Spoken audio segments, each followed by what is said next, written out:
1. Poupée de cire. Poupée de son 1965. Après son premier succès avec la chanson pour enfants qu'elle n'aimait pas écrite par son père, Sacré Charlemagne en 1964, France Gall entre dans l'histoire avec Poupée de cire, Poupée de son. C'est avec cette chanson écrite par Serge Gainsbourg que France Gall remporte l'Eurovision en 1965 pour le compte du Luxembourg.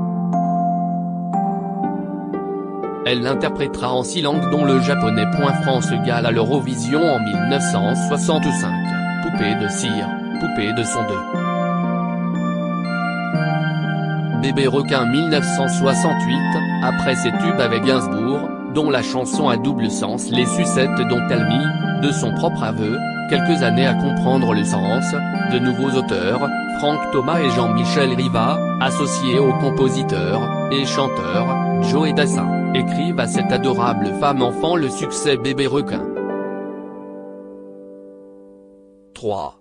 La déclaration 1974. Première chanson écrite par Michel Berger pour France Gall et premier tube d'une longue liste de ce couple mythique de la chanson française. La déclaration a de fait marqué un tournant dans la vie professionnelle de France Gall. Suivront un an plus tard, leur premier album, France Gall et leur mariage en 1976. 4. Si maman si 1977, une chanson signée Michel Berger, comme toutes les suivantes, au texte mélancolique qui a marqué toute une génération d'adolescents ES. Si maman si maman si tu voyais ma vie je pleure comme je ris mais mon avenir reste gris et mon cœur aussi. 5.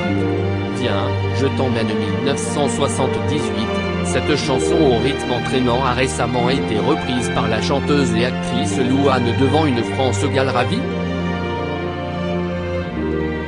Viens, je t'emmène où les étoiles retrouvent la lune en secret viens, je t'emmène où le soleil le soir va se reposer.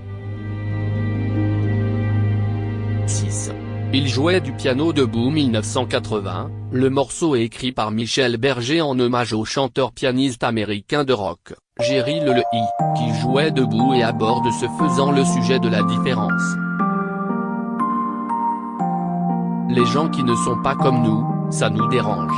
À Paris Match, France Gall confiait en 1982, lorsque j'ai fait il jouait du piano debout, tant de gens se sont reconnus dans ce thème, celui de la différence. Celui de l'amour et du rythme aussi. 7. Résiste 1982, c'est une des chansons les plus emblématiques pour toute une génération militante et à la recherche de plus de solidarité, avec notamment les chanteurs pour l'Éthiopie ou encore la création des Restos du Cœur. En 2015, France Gall donne le nom de cette chanson à sa comédie musicale, hommage à Michel Berger.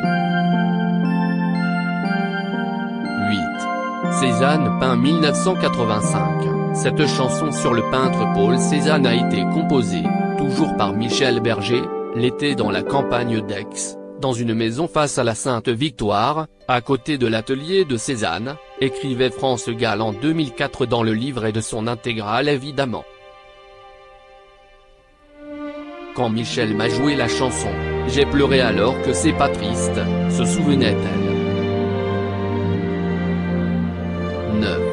Et là, elle l'a 1987, une chanson hommage à la grande chanteuse de jazz Ella Fitzgerald que Michel Berger admirait et avait en tête depuis les années 70. Extraite de l'album Babacar, elle reste l'un des plus gros succès de France Gall. 10. Évidemment 1987, cette chanson a été écrite après la disparition de leur ami Daniel Balavoine, mort dans un accident d'hélicoptère en janvier 1986 en marge du Paris-Dakar. Évidemment, on rit encore pour des bêtises comme des enfants, mais pas comme avant, chante France Gall dans ce texte sur l'impuissance face à la perte. Le texte la touchait tellement que France Gall dut s'y reprendre à plusieurs fois pour l'enregistrer, et n'y parvint finalement qu'en s'astreignant à ne pas penser à ce qu'elle chantait.